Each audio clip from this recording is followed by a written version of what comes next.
not even, or did you actually not equal the site by 3 or 45, return this way. And it worked just fine for your routes. Hi everybody. Hi. How's it going? How's it going? Yes. I have a question. Oh, it's not up yet. That's late. So how to go with the homework? Let's have some questions. What was that? What was that sound? How did it go? Question, yes. No, I have a question. So, I didn't actually finish the homework, but I'm almost done with it. But I did have a problem with one aspect. Yeah. So when we're trying to filter by type, Yeah. by using the drop-down menu, Yeah. I'm trying to make that into a specific case of search without having the search bar itself. Okay. How would you go about doing that? Tell me what you mean by specific cases. So like we normally have a search bar, right, where we can type in any sort of like parameter, any argument, unless it's. When you say the search bar, you mean the box where you Yeah, type the box, search. unless it generates like an index of items that are, that fall under that constraints, right? Right. Well, with the drop-down menu, I'm trying to do the same thing, except it's like already preset for you, right? So if you click on something, it auto generates like a list of items that fall under what you clicked on. I'm not following. You want So to let's explain exactly what your form will look like? Right, so you wanted us to have a drop-down menu, right? Right. Where you click something, right? Yeah. And it generates items that are based on a given type, right? Yep.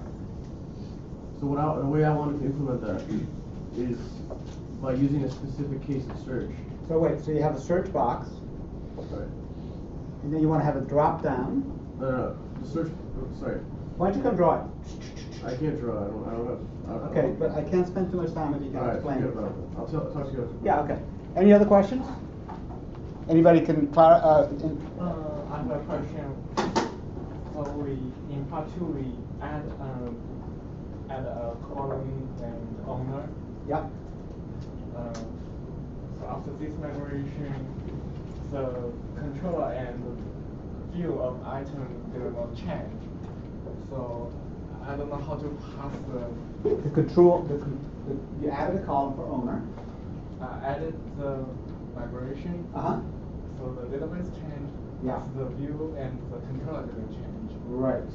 So here in the create action. Yeah. Its original was passed the parameter as item params. Yeah. But the owner is not in this line. Because if I'm following, this is on the create action. Yes. Because the create action is getting its information from the form that was just displayed. So you have to update the form to also include that information, if I'm understanding it correctly. Right. After the form, the owner information is in the params, but not in items underscore params. Not in item underscore params. I think maybe I should call up both of your codes on the screen, because I'm not quite understanding the problem you're having, or we can do it offline. We could also do. I think I understand. Actually. Okay, go. I think it's the naming convention when you put a form field in. Yeah. You put items underscore the name of the variable. Yeah. And it will put it in items hash in the parameters. Right, and so he did. And I think you put it outside, so it's just in its own. It's in the broad parameters hash, right? Does that make sense? Not quite, but maybe what we should do is we could do one thing. If several people have questions like this, maybe we'll just interrupt and have a quick little lab. Like, let's take 5 or 10 minutes and we'll just do one-on-one question answering. Do we have enough people that have questions like that want to take a few minutes, or should we do it afterwards? Huh? You have one, you have one, you have one, you have one. Okay, we have enough that we can quickly. Let's just till 10 of 1. Just take 10 minutes. Yes. Okay. By the way, I'm sorry. No, it's okay. It's hard to explain it. So, with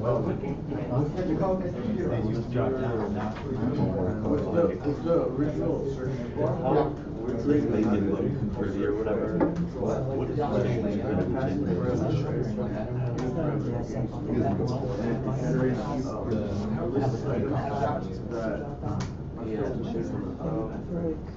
It generates the So I want to use the same Oh, I just want to well, that's because I wasn't using it. Drop down menu.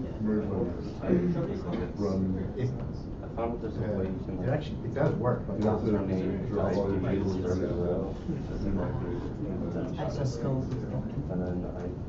Just go to the They wanted to do that. And then there's a rails cast that's like dynamic search, whatever. So if you pick like a drop down, like another drop down will appear, and it'll just look at that. So I just need to do like both, or like if you only do one of these things, then it only does the one thing. But if you do like both of them, then it does both. So like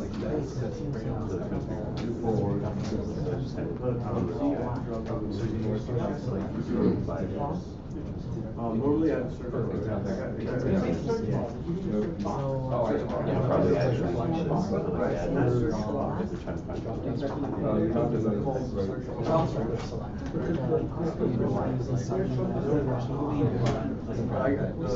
We're doing like a 5-10 minute breakout there. Doing this and seeing how it took like maybe an hour to like make this whole thing. It was like why did it take like 10 minutes or something? What are you doing at home? I'm doing it over. It takes in whatever and then when you hit search, it just checks.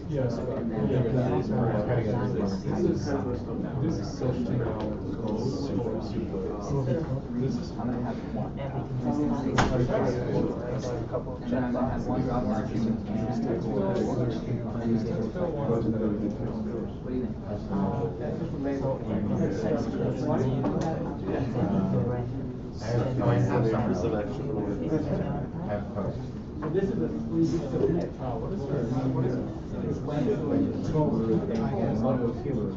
They can write whatever they want, and then I'm gonna, that's gonna be the keyword that's gonna be translated in or. See, I haven't. I was working and like drop. I can easily do and or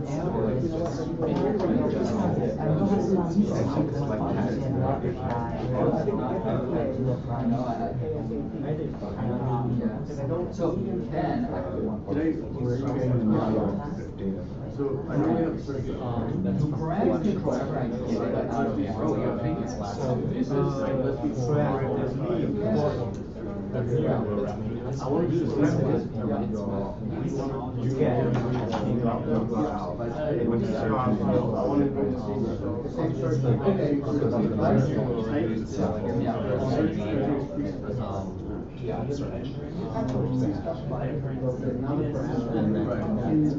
Right, this is the user typing it in.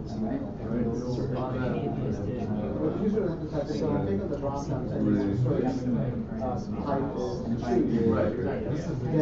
Oh, you want to type it in search? That says.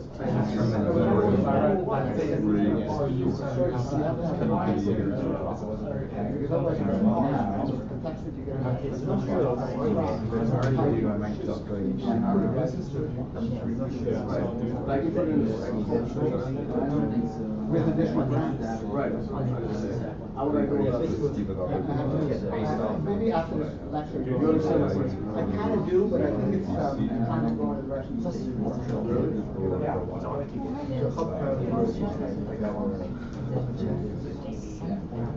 So everything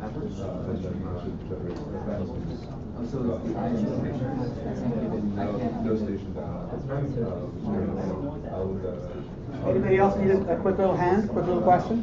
$1,000. Yeah.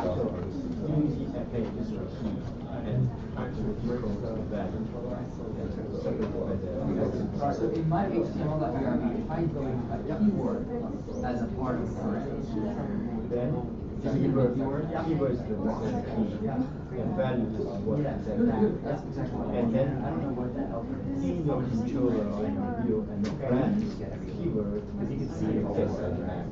Okay, So here's what I'm saying. Let's say I want to use this keyword, basically star, and then there's no items inside of this. The items, but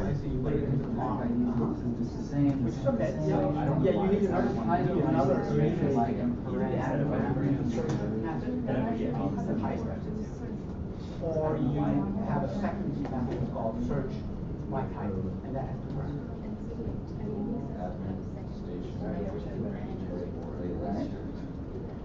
I guess you understand what it's doing. Yeah, you could. I mean, I was looking at how I did it. And one I'll for keep it. three and edit, But same page. basically, And one for view. The first one is the in overview. the end or, and then, yeah, so the and or I want to have and inside. I know it's So you're gonna have to go sort of the method, the type out as a but then okay, so item dot, item dot where type equals dot where, and then the put the clause there. Gotcha? So that's what you want to do. So you want to build that up. Because I don't know if you type ever and, yeah, so you can't put type right into how about use the number so book Right, that's what exactly what I wanted to do. Okay. This is the type, this is the ID in which the types are stored in our items.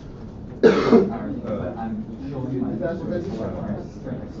So but usually it's a fixed num when it's sent, it's sent as a literal. So I had to cast it.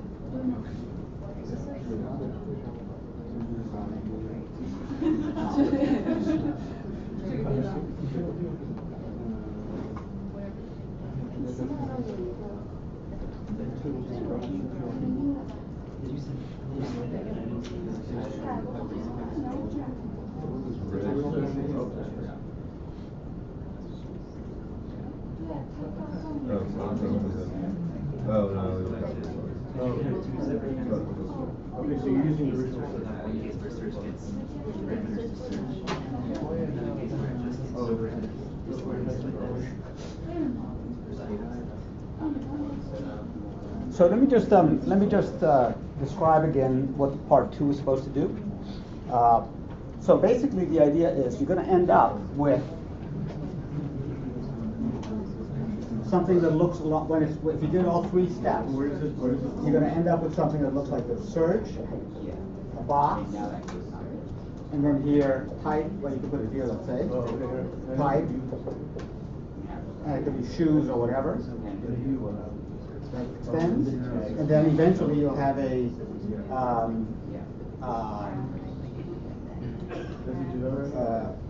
let's call it and or. I just put it. You can just put it. Oh, I know. Like maybe the way they do it in iTunes. Match. It's another way to say it. Each condition or all conditions. The thing is, how do you make it? Which is essentially each condition is like an or, all conditions is like an and. Right? I don't really care what you put in here. And the effect will be at a certain point you hit submit on this form. So all these controls are going to be in one form block. And I'll go through this, I'm sort of jumping in the middle. And the controller is going to get called for this search. And it's going to pull out the text for the search text. It's going to pull out the or versus and it's going to pull out the type. Okay? Next, what it's going to do is it's going to construct a search. And you basically have one of 2 searches. It's either type equals something and text matches, or type equals something or text matches. So basically you have 2 cases.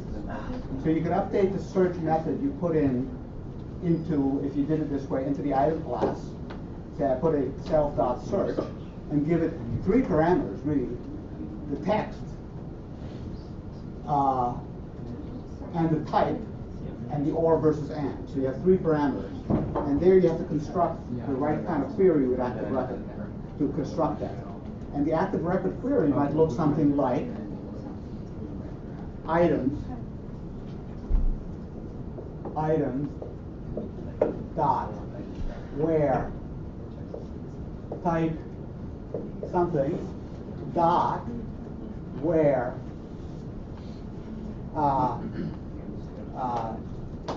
this whatever was description, I forget what it was, like your text. That's an and then you have to come up with a different expression for the or. And this will produce a list of items, and that's going to be what gets displayed in the list. Okay? Questions? Yeah?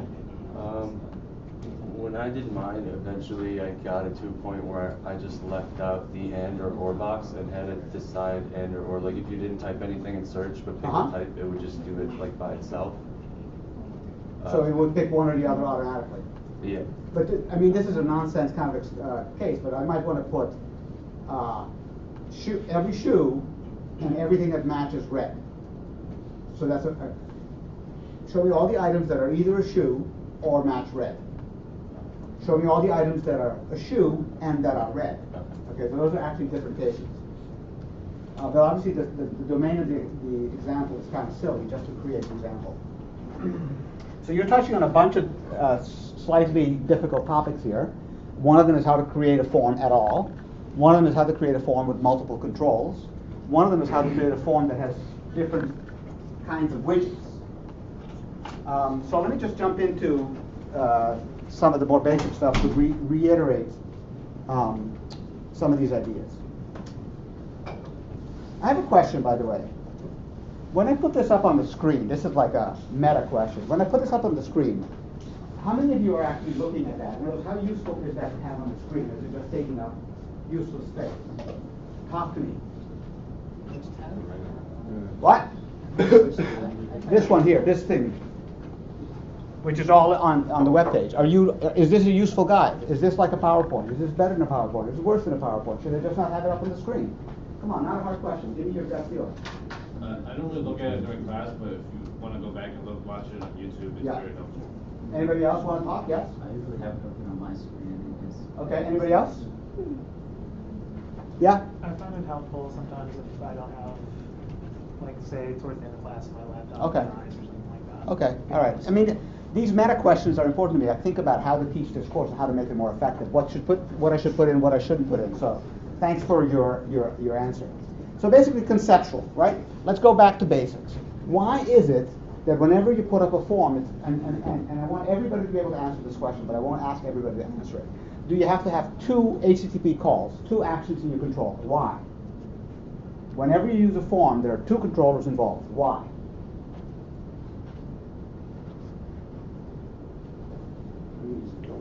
Pardon? Whenever you use a form, why there are 2 controllers? 2 actions in the controller. There's 2 actions. The new and create. Yeah. Why do you need 2? It's just one form. Why do I need 2? One takes it to the get. Yeah. And the other one. What do you mean takes it to the get? Takes it to the new form. Yeah. Which is a get request. Yeah. And then the other one is a post. Yeah. And why do you need that one? The form. The form. The first one.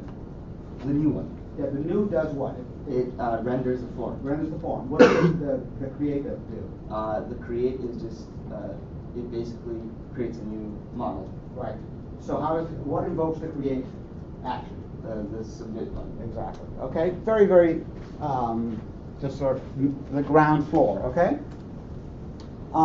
The submit button is always part. I mean, there's crazy cases which I won't get into right now, but a submit button is always in the body of a form, between the form and end form. Okay. And it forms a little module, and the module has a bunch of characteristics. Okay. One of the characteristics of this module, and if we refer now to some of this code snippets here,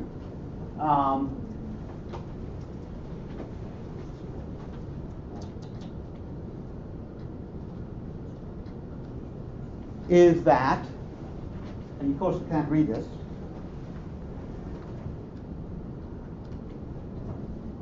and it does not get bigger, now slowly, okay, is that there's a block, %form4, a bunch of stuff, and in this bunch of stuff, there is some parameters on the form 4. One of them is the URL, that it wants to go to when the submit button is clicked. And the second one is that it wants to say that ID at the end is going to be set to the user in this instance variable. This instance variable here, the act user, who set the value in that instance variable? Who set the value? Pardon? In the session? No. Who set the value? Yes. Pardon? Yeah, in the new, there's always an act user equals, and it's generally user.new. It basically creates, oddly enough, and this is kind of tricky to realize, it creates a user object, or whatever, an item object, in memory, not on disk, and it sends that to the form. And you might wonder, since the new action is only there to display the form, why am I sending it in a piece of data corresponding to the user object? Because all it's going to do is display the form. Well, the reason is that some of the magic that form for user does depends on looking at the value in that instance variable. And one thing that's kind of hard to understand or to accept is that that user object that's created in the new block is never saved. Nothing ever is done with it. It gets thrown away because on the other side of the pattern, we see that in the save or the update or whatever the action is, we again find a user object. So the user object that's instantiated in the new block is there just to pass information to the form that allows it to know what it's supposed to do. Here's another thing that's interesting or maybe hard to grasp. Form for or f.password field, all those things, they're helpers. Okay? They're methods that are provided by Rails, supposedly, to make it easier to create forms. And I say supposedly because people sometimes get tripped up by them because they do so much automatically. I mean, you may know your HTML and know how to do an angle bracket form tag, and you may know exactly how to write one because you know HTML, and suddenly you're confronted with form for, and it's doing all this special magic stuff. But basically, these are all helpers, and if you look closely, you see that it's form. This is percent without an equal sign, which means that's not generating any text in the HTML. Form for parameters colon user, and then the next ones are also parameters, and then it says do f, little f. That little f, you don't have to worry about it, but I'll just tell you, it's called a form builder. The form builder is what implements all these other methods. And so when you call f.field text field, and notice it is a percent equals, it is rendering what needs to be rendered for a field. Now, probably for a while, you're going to treat all this stuff as just, secret handshake, magic, abracadabra stuff. But it's good to hear sort of a little bit about the background.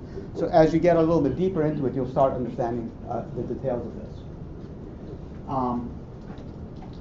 So let me go through this flow again for a second.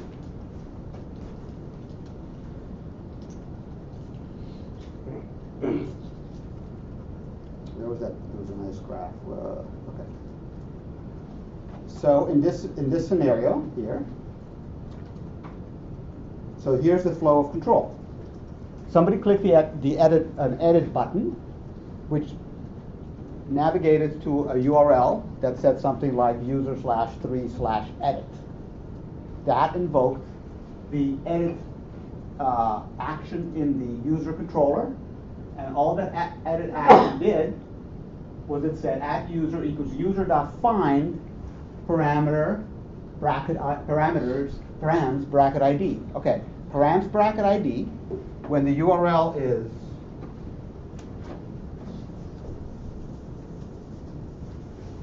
so we're talking about a users 3 edit.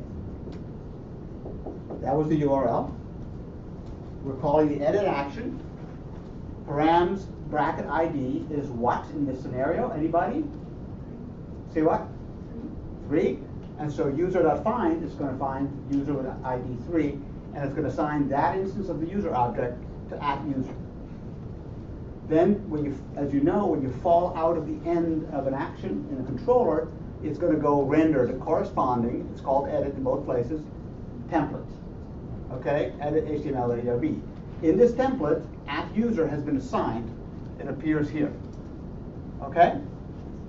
So this block here, with its percent equals, ends up rendering in HTML a form block that has 3 fields, 2 text fields and 1 password field, and which, upon pressing submit, is going to go to the save action. That's what it does. So the application receives a request to edit the user, reads the data into the new user model object. The edit HTML ERB template is called. It uses the information from the user object to generate this HTML. So this, when it's evaluated in ERB, produces this, which is straight up HTML. In the straight up HTML, we see something very interesting. We see form action. Most important thing is, what is the URL to which the post is going to be done when the button is pressed? And then there's 3 input name equals fields, which basically are the 3 fields which are going to be displayed. And notice, very, very important, name equals. And this might have been the problem you were having. Name equals is going to turn out to be the name in the hash that contains the data that comes from the form at the other end of the post. So it says here, for the box, so we're getting a box, we're getting a form with 3 boxes, right? What is it? Name, country, and password. And I'm going to put my name as Pito, my country is USA, my password is Brandeis. I stick them in there, I hit the submit button. Okay? At that point, the action save is invoked, because remember, that's on a post, and in the route it said when you do a save, when you do this URL, /user/1/save, which is a post, which is, by the way, /user/save/1234, which is a post, it should invoke this action. And this action has automatically created for it by Rails this params block. This params block reflects all the data that was stored by the user here before they press save. The params have, and look at the structure here. ID is 1, 2, 3, 4, and then user is a nested hash. The reason it's a nested hash is because of the way these names were written. User name, user country, user password.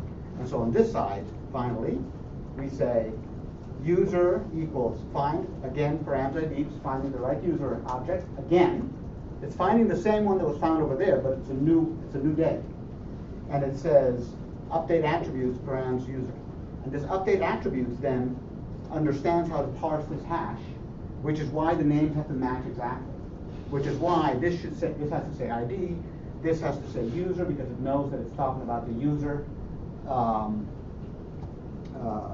attributes of the user, and name, country, password, they all get updated in one shot. So in one line, that whole hash is updated, which means that if these names are not correct, and these names came from here, if these are not correct, you're going to get an error. Yes? So, I'm sorry, is the error always thrown? Because I was reading online that the error sometimes it fails silently.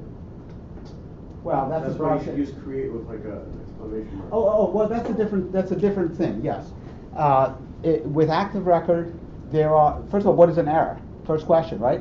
An error can be an error returned, or it can be an error thrown, an exception. Right. Okay, one of those two will just return an error, a nil or something like that in the return value, but don't throw an exception. Mm-hmm. The other one does throw an exception. Right. So it's not so much that it's silent in the sense that it doesn't throw an error. It's returning it as an error code, and it's sort of up to you and your design which one you use. Would you recommend using?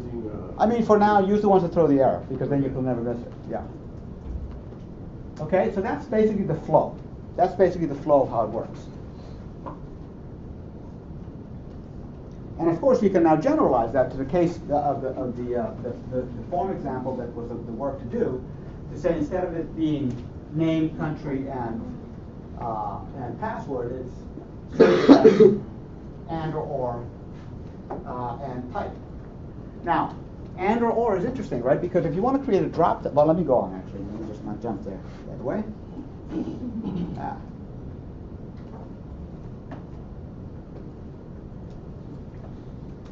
We talked about that.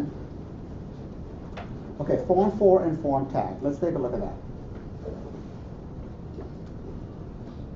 So there's, and by the way, reading this chapter I'm looking at right now is going to be homework for Friday, so you get a chance to really go through it carefully.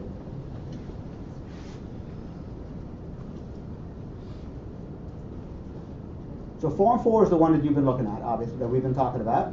And that one is a block. It creates what I call a builder, and all the different steps always say F dot, F dot, F dot.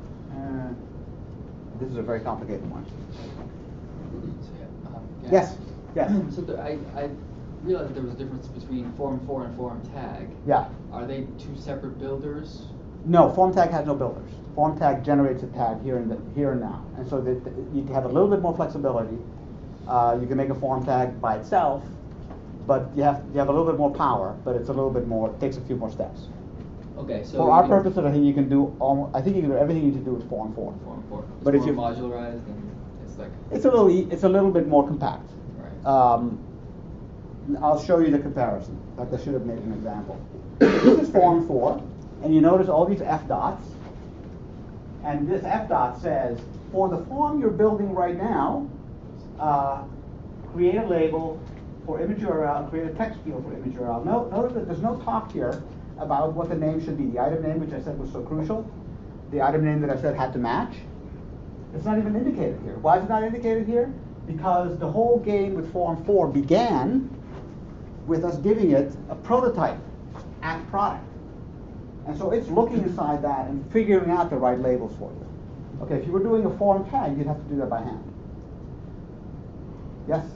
But then this is tricky, by the way. Don't feel bad if it's a little confusing. It's tricky. I totally understand this, but then let's say I'm creating the search page for and like from Rails form 2 part 2, and I can have people form 4 and the search, and they can search by title, description, owner, whatever. Yeah. But what if I want to do just a keyword search and I wanted to just say search by keyword instead of all the parameters that the prototype has? Yeah, you don't have to. You can put anything you want in there, right? So instead of So this is because it's only putting the fields in as a result of you putting the F dot label and F dot text field. Right. So instead of doing that, I could have just written div class field, and instead of image URL f dot label.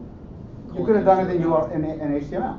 Can I? Oh. You could have done a vanilla HTML and then put in quoted text the proper name of the fields, because that's a big part of how the whole thing ends up connecting together. Where's that cool diagram I was showing you before? I don't remember where it was. I wish there was an undo. Is there an undo? No. Whoa. Oh, why is that? Okay, I won't do that again. Don't do that. I won't do it. But basically, in the item names that are generated in the eventual HTML.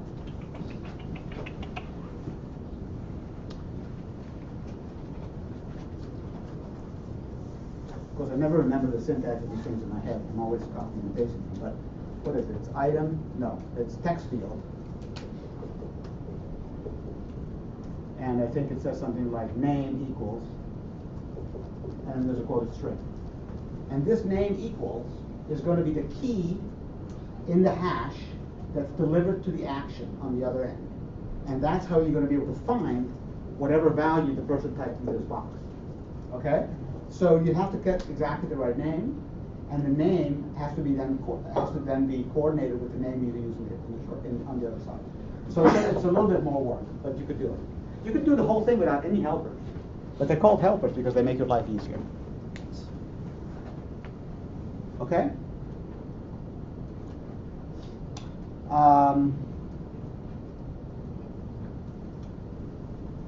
So there's interesting. Yes, was that a hand? Yes. So what if you wanted to like put in two different things and search for both of them? Yeah. Like you said in the. Two different boxes? No, in one box. Yeah. The and the or. Yeah. Is that something different with HTML? Or? No. I mean, if your goal, you as the designer of the app can decide what is permitted to put in the box. So if you say search, and you put a box here, and you put here type keywords separated by ands, ors, like that. That's your documentation. And I want to be able to say shoes or socks, right? Yeah. Okay, that's cool. But who can explain how you would implement this? Parse it. Say it louder. You have to parse that one. Right. So you're going to get a text string in your controller. It's going to say shoes or socks, and it's going to be up to you to parse it. Okay? Yeah. So that would be fine, but it just moves the, and then you have syntax errors and all. Okay, but it's a perfectly legitimate way to do it. I mean, I have no problem with that. Now,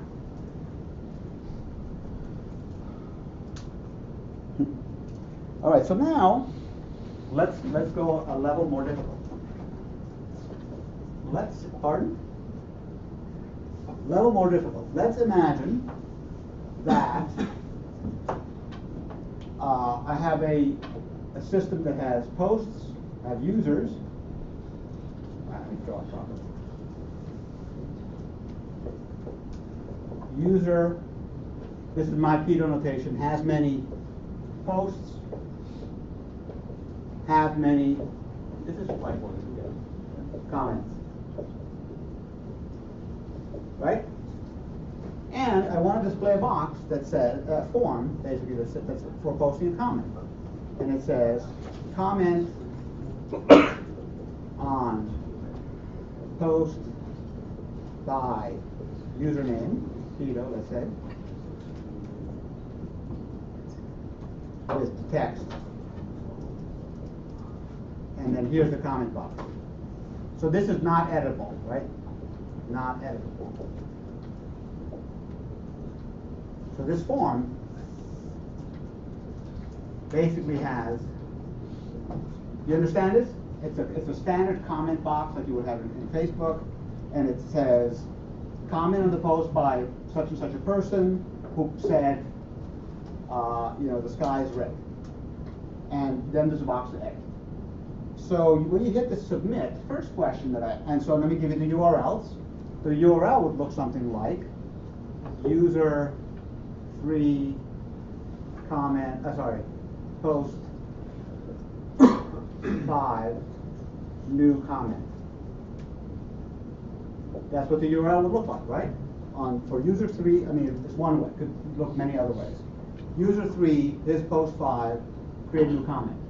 And the result that I want is I have a comment table, presumably there's the text, and then there's the post ID, and then there's a corresponding post. So this is the comment table. There's the post table that has the text and the user ID, who posted it. And then there's a user table that has a user ID, right?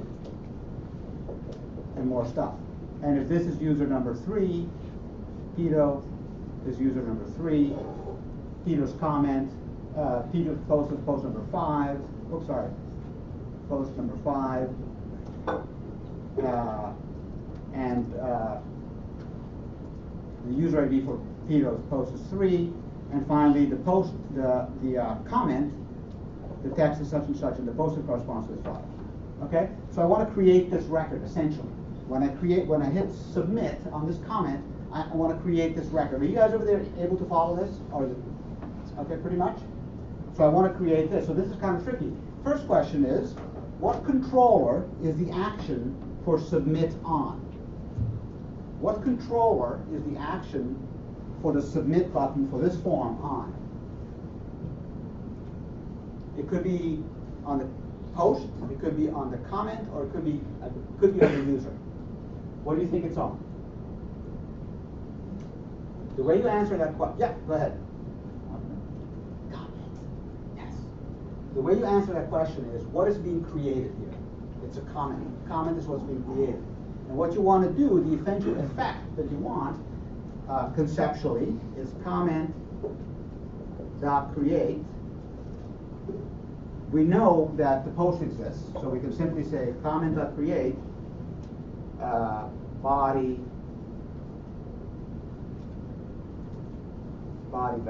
so we param something, right? And then post ID, and then post ID better be this number. Better be this 5, because we want to create a comment on 5. So now we're bringing in information from several other models, but we're just creating one thing. We're just creating a new record in the post table, and we just want to make sure, a new record in the comment table, and we just want to make sure that the post ID supplied for that new record is this number. So now you're seeing how it's sort of falling into place, because what you want, therefore, if you think about it, is in the in the params, you want something that looks like this. Params is post ID, maybe it's ID 15, no, not like post ID. You want post ID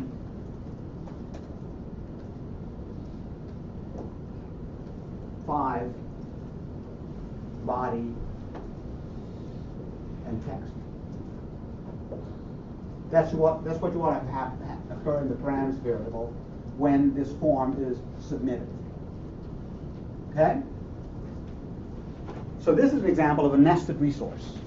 Okay, because again, if you recall from our previous discussion about routing, the routing for this looks something like resource, user, do, embedded, resource, posts, do, embedded, resource, comment. Do, no do, and. So all these things work together. Okay, here you create the nesting up here in the routes. You make sure that you create the right action, in this case, for comment that's called new comment.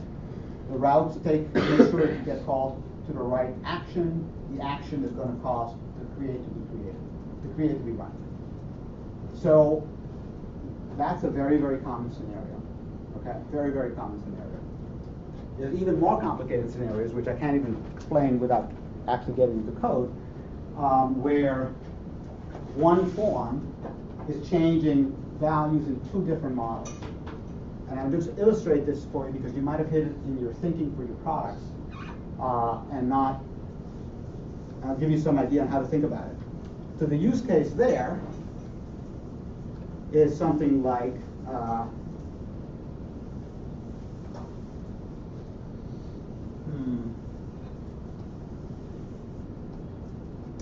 let's say you want to have a URL that says user 5 post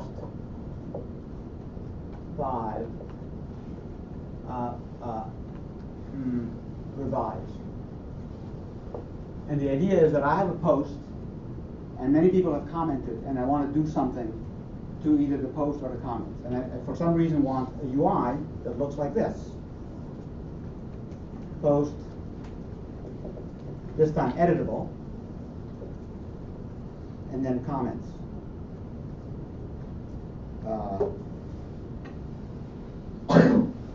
Comment 1, comment 2, comment 3, comment 4, and they have everybody's comments in here. So now we're looking at one form showing data out of 2 models. The posts model as a single display of that post, and then a list of information out of all the comments on that post. Okay, and let's say you want to allow, let's say there's a field here that says approve or not, approve or not. And then finally I have an OK button down here. This is a tricky case, so, but it happens and definitely can be done. It's just a little bit, it's not a lot of code, it's just a little intricate. So the semantics that you might want here is the user goes user 5 post, let's call it approve, since I just changed my example. They go to this, they go to the post number 5 to hit the approve button. They get this is displayed. They get a chance to edit their post, or they get a chance to mark one or more comments as approved or not. And then they press OK. And what has to happen is in the action that goes with user 5 post 5 approve, it's going to actually do all this. It's going to update the post, the text of the post, and then it's going to walk through all the comments that have a change in this button and change those too. So that becomes a little bit more intricate. Okay, but that's definitely another scenario that's possible. So we talked about different ways of dealing with that. Here you might end up using form tag. And we talked about what the URLs might look like. This is a good moment to remind you that controllers want to be thin controllers. So the story I just told you about a loop definitely would not be written in the controller. Okay, each controller action should have 5 to 10 lines at the most. If it goes beyond that, it's smelly, and you want to find a way to refactor it, to pull it out into another class, another object. Okay? All right.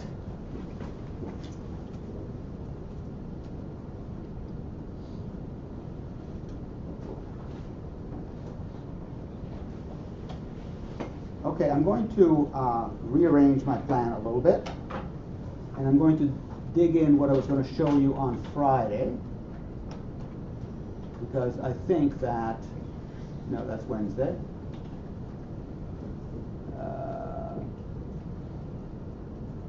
I don't have the link in here.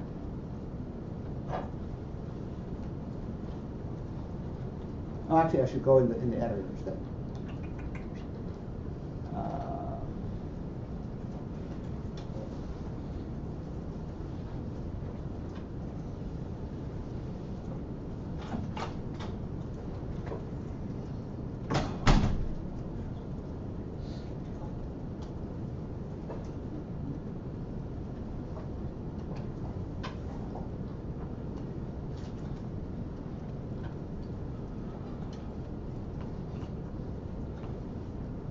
Let me first run it, actually.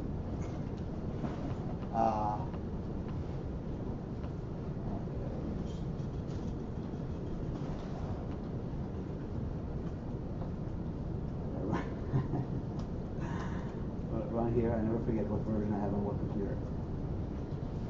That sounds promising.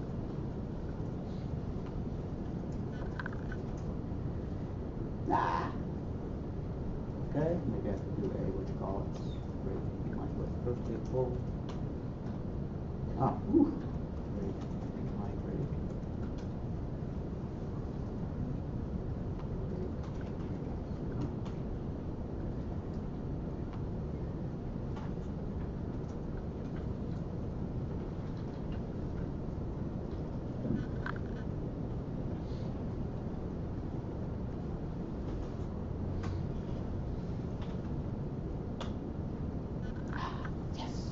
Okay.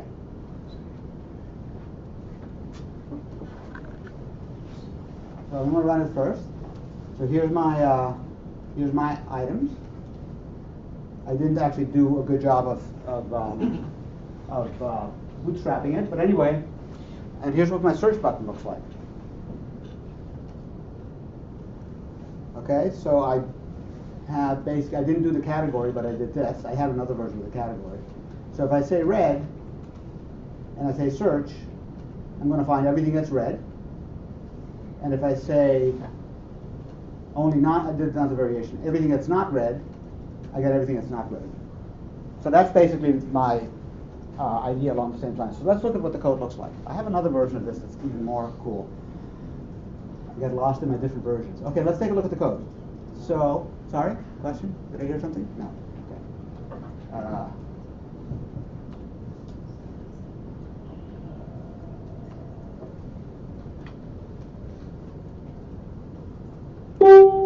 Whoa, I didn't even plug, I don't get it. Where did I plug that? Oh, because HDMI has sound in it, that's why.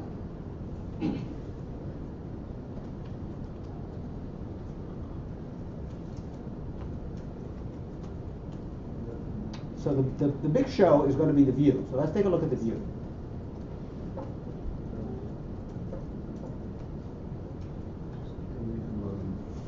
Search. Okay. Let's look at this. What's that all that sign? All right. So I'm using form tag, okay? And I'm saying the path, the place you want to call when the post is, when the search is pressed is do search items path. I want to do it with a get, and I want the class form has to do with the styling of it. So don't pay attention to that. Whenever you see call MD offset 1, call MD 4, class form group, all those things are hints in the CSS. It hints to the CSS, the bootstrap CSS, and how to make it look pretty. So you can ignore all that. The important thing is select tag, which is one of the different tag helpers, and that's the thing that's going to do a drop down. And this one is tricky to master. Okay, I couldn't even recite it to you. I have to read it. So the first thing is going to be the name of the variable returned in the params block. It's going to be called match, no match. That's the first argument of the select tag. The second argument for the select tag is a data structure that you build with another helper called the options for select. And the options for select is a doubly nested array.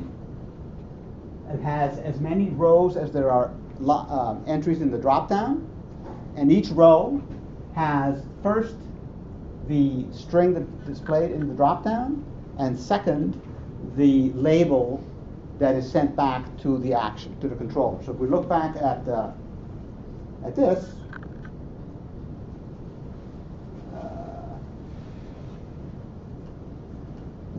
there it was.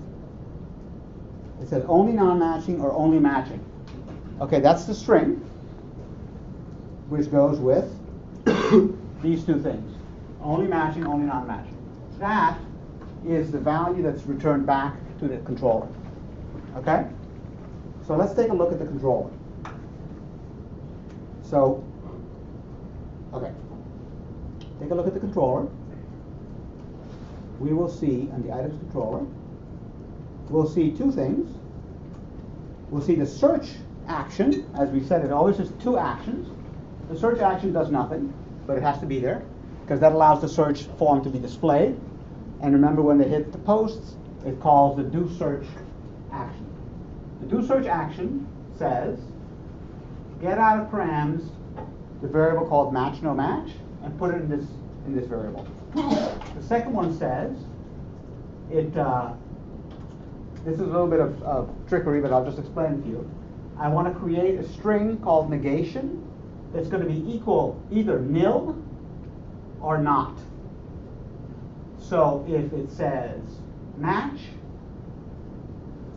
then this variable is going to be nil, and if it, or rather an empty string.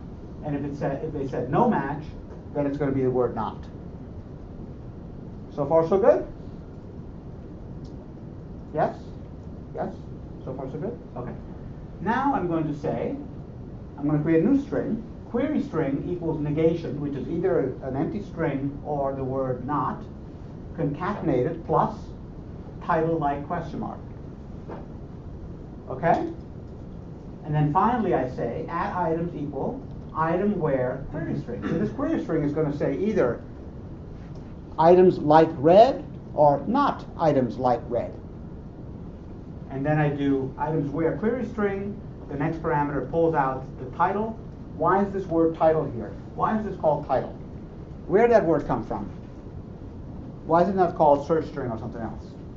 Where do we go look to find that? From you guys. Yes? It's in the item schema. It's the name of the field. Let's go look. Let's go take a look. Actually, yes, it is called title there. Correct. Yes, did you have your hand up? I think it's in the text field tag. Where? In the field. In the search form? Yes. Yes, exactly. So let's go look at the search form again. and we're talking about the search HTML, and we see here that I said field tag is title. It happened to be the same, but this is actually where it was coming from. The default is nil, and this is styling. So that's why in params it's called title. Okay? So that's one way to construct it. Oops, that's one way to construct it.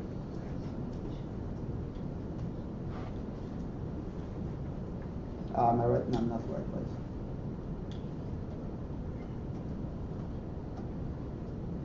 Where's my service thing? There it is. Okay, and if you add the category to it, you just extend this technique. All right? Everybody good? Yes? So if negation is not nil, it's gonna, what is the query string gonna be like? It's going to be the word not. Oh, and that's... Plus, which is concatenation, title like question mark. Is that some kind of command? This is just a string so far. Right, but when you put it in the... When you put it in here, it's one of the allowed syntaxes for an active record for a query. It's item where, and then you have a SQL format, but you don't put the parameters in, you put a question mark to indicate the first following parameter. And if you put not, it won't. And then, yeah, you have to go look up the syntax. It's an elaborate syntax, but yeah, that's exactly right. Okay, and you could elaborate that to have, and category equals question mark again. Okay, all right, good. Let's go back. All right.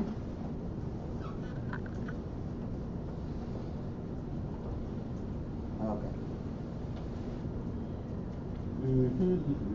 This is for Friday. What am I doing here? This is, oh God, I'm totally in the wrong place. March 17th. Okay.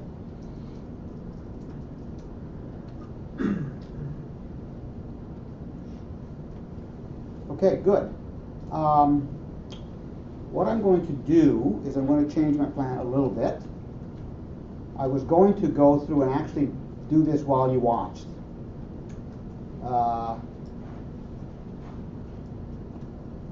But I think, ooh, that's interesting, little typo here.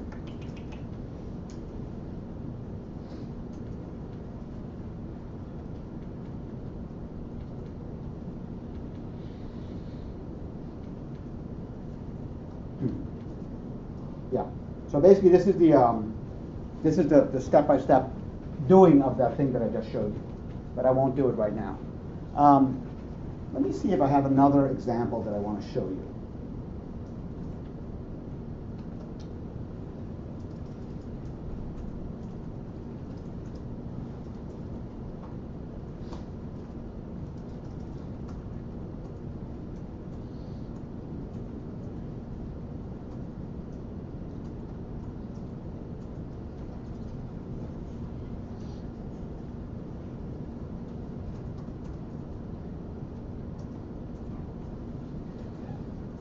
Here's one that's more complicated. How many times did you push that? Huh? No, I'm glad. Let's see, form pusher demo. Has a GitHub that we all contributed to in the beginning of the semester. Vlad pushed them things. Let me see Vlad's work.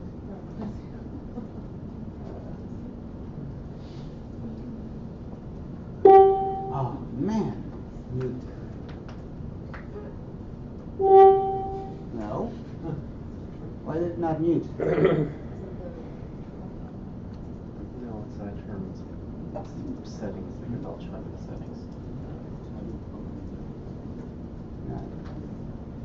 Form and pusher demo.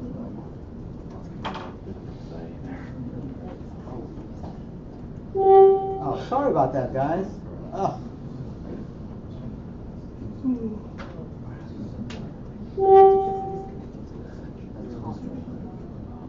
It's also why you're being stopped. You not believe how easy it is to come up. Okay, I think I get it.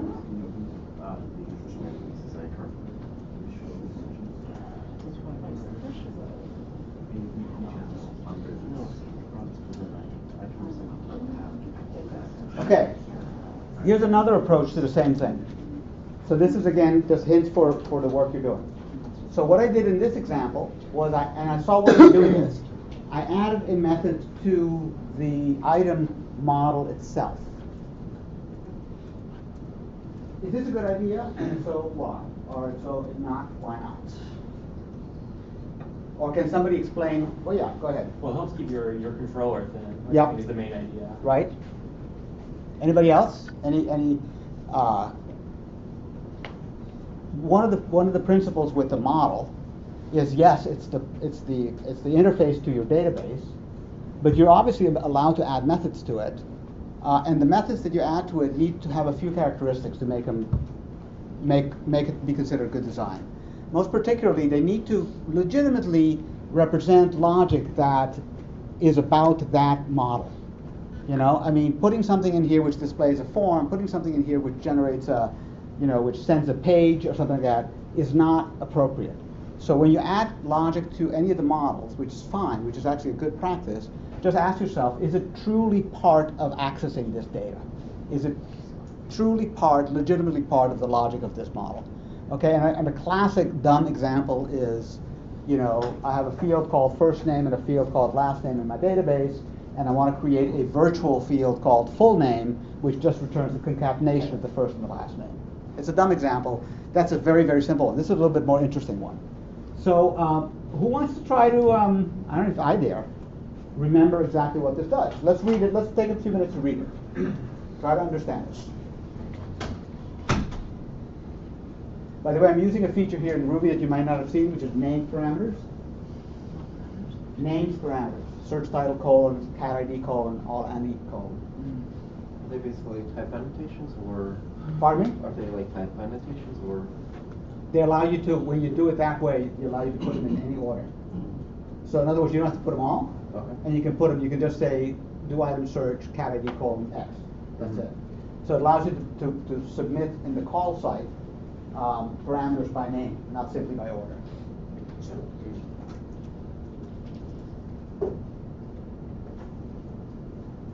Sorry. Yes. One more thing. When would you use something like that? That format? Yeah. I would use it if I had reason to have 5 parameters, but usually I only want to use 1 or 2, or if I want to really document it for some extra reason.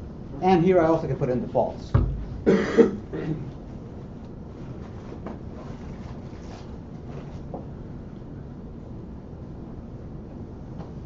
Why don't you discuss with your neighbor what you think, sort of analyze what this code does, or tell them if you figured it out. Talk. Is it obvious to everybody? Okay. Discuss with your neighbor then. Discuss with your neighbor, line by line.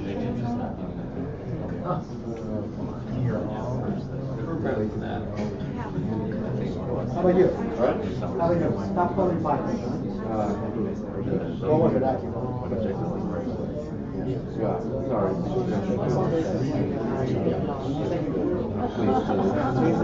Okay, so you're going to recite to us what it does. Don't give up so quickly. No, I'm finishing now. No, she's good. You're better than that. Come on. Yes? Why are you using like a bunch of emphasis rather than like itself or something? It's a style thing. So maybe I was just playing. I was entertaining myself. I can't give you a strong reason. Sometimes I think unless expresses more what I want, but category ID is a string. Are those and I don't understand what that would do.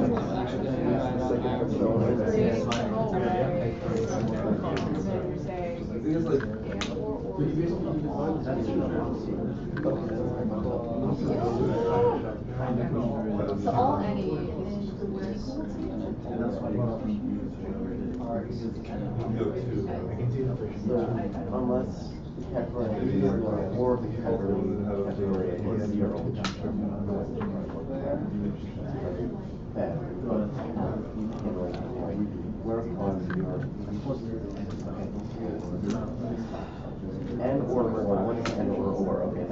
that looks across the above us. And category ID is like where from. And category ID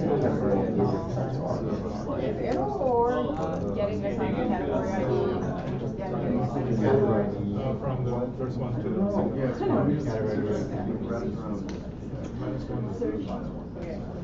This is the kind of method that ought to have a test. Yep. They would They're what? Ought to called. have a test, Yeah. a unit test. Because it's got umpteen opportunities to go off by ones in the future. What does this? Okay, so let me explain what this does. So if you start at the end, that's the punchline. If this variable called whereClause is an empty array, then it just returns all items. If it's not an empty array, it's going to do item where, and it's going to construct a where clause in this crazy string here, which basically says it's an array of words, and I'm going to take all the words except for the last two. That's the dot minus 2. Whoa. Okay? I'm going to join them together as with spaces. So it had A, B, C. If that array was A, B, C, D, that expression where clause blah blah blah blah would produce A, B. Because it joins all the array elements together and uses a space to separate them. So it becomes a simple string, and then concatenates that to this other thing called args. Now, what is args? All the things that come from the form, right? Exactly, yes. So basically it's built, arg starts off empty. If necessary, it adds cat ID, which is one of the parameters. Category items. Okay, and if necessary, it adds search title. So basically now, args might look like this. Args might be an array that says category 5, red. Okay? So finally, this thing then this string gets changed around and becomes the concatenation of title, like, then it's followed by like question mark, that would be the first thing, and then it's followed by either and or, and then optionally, if there was a category ID, it's going to be followed by category ID equals question mark as concatenated to it, and then the args are going to contain the two values. Yes? While we're forming this SQL query, Yeah. The arguments should be separated by commas. That's Yeah. not what you're doing with your args, though. Ah, very interesting.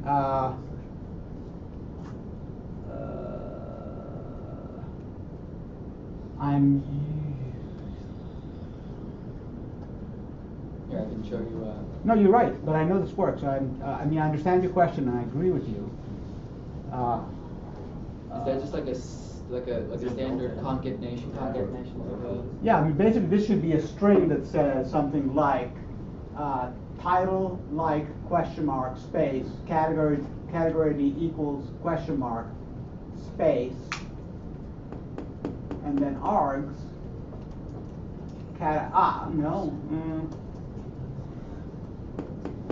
I have to look this up. Is it just like when you print an array, it prints with commas? No, because that would imply that, I mean, do I dare try to run this and put a breakpoint in? We're going to 10 out, right? Yes. I bet it won't work, because it's probably even an old version of Rails. See? No. I have to update this for Rails 4. But I agree with you, it looks a little fishy. I would have expected this to be something like not plus args, but comma. And then I would have expected that to be args dot join with comma. Yeah, I may be using a variant of the where that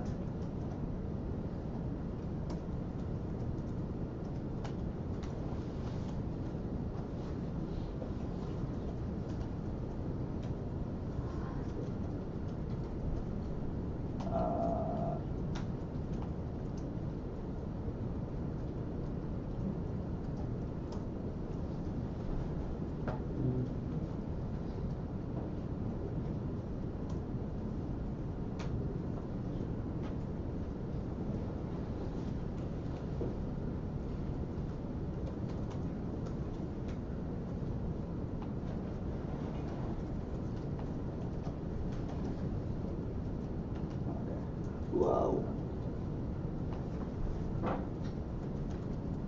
You guys can look at it on your own computer and see whether you come up with an explanation.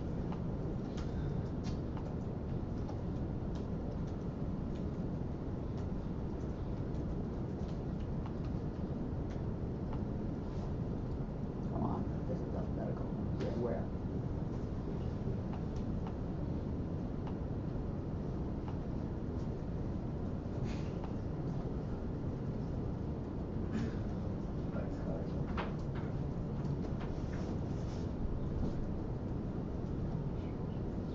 Yeah, see at the bottom it's, Say what?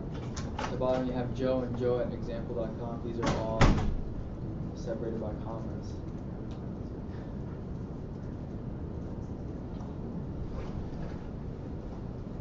That's okay. Okay, it's an interesting question. Anyway, so let's just stop here and take a look at what's going to happen on Wednesday. So most of the time on Wednesday is going to be for labs, for lab work. So come prepared to do a lot of stuff with your teams. You should be intensely working on around this area: deploy, gem research, demo data, ad test, bootstrap. Around now, I'm going to quickly give you a CodeShip demo and a Heroku demo to show you what that's about. And the rest of the time, just keep on working, and we're going to be helping you out as necessary. How are things going with the projects, by the way? Let me give you a preview for Friday, real quick. On Friday, you can start talking about this now. I'm going to ask you guys all to design a demo script for the showcase day. And what I mean by that is simply a set of bullets that say, go to this URL, enter a name, go to this URL, create a new product. Just literally a script, step by step, of what you want it to do. And thinking, you know, on two or three fronts. One front is, can we finish the code to support the script by a month and a half from now? The other front is, will it make an interesting demo? And the other front is, or the same one actually, and an interesting demo often is characterized by two things. One of them is that it quickly gets to an aha moment and like an interesting point, and it tells a story.